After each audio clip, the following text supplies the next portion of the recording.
श्रीमद् भगवद गीता अर्जुन विषाद योग नामक प्रथम अध्याय, उसका चौथा श्लोक। अत्र शूरा महेश्वासा भीमार्जुन समायुधि युयुधानो विराटश्च द्रुपदश्च महारथः। इस पांडवों की सेना में भीम और अर्जुन के समान युद्ध में महान धनुर्धारी शूरवीर युयुधान, विराट और महारथी द्रुपद भी है।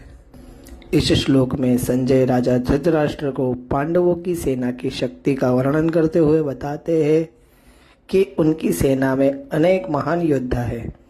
विशेष रूप से भीम और अर्जुन जैसे पराक्रमी वीरों के साथ साथ युयुधान यानी सात्यकी, विराट और द्रुपद जैसे महारथी भी सम्मिलित है। ये सभी योद्धा न केवल महान धनुर्धारी है बल्कि रण कौशल में अत्यंत निपुण एवं वीर भी है।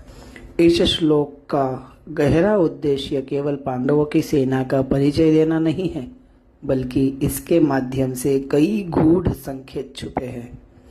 पहला संकेत, संजय की तटस्थता। संजय दोनों पक्षों की सेनाओं का निष्पक्ष वर्णन कर रहे हैं। ये पांडवों की शक्ति को कम करके नहीं आंकते, जिससे पता चलता है कि वे सच्चे दृष्टा की भूमिका में हैं।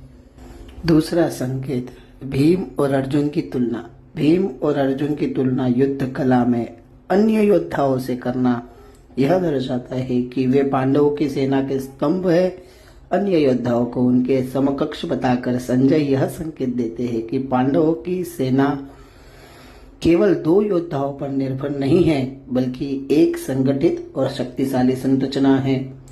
तीसरा संकेत, राजनीतिक और पारिवारिक जुड़ाव।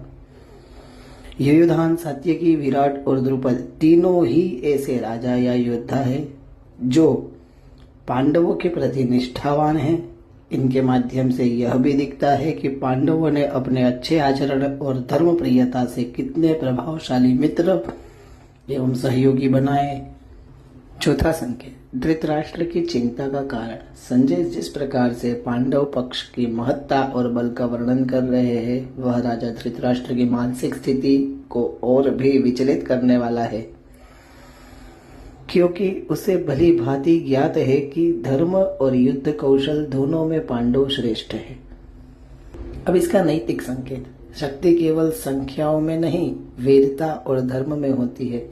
सहयोग और समर्थन अच्छे आचरण से प्राप्त होता है। सच्चा दृष्टा वही है जो किसी पूर्वाग्रह के बिना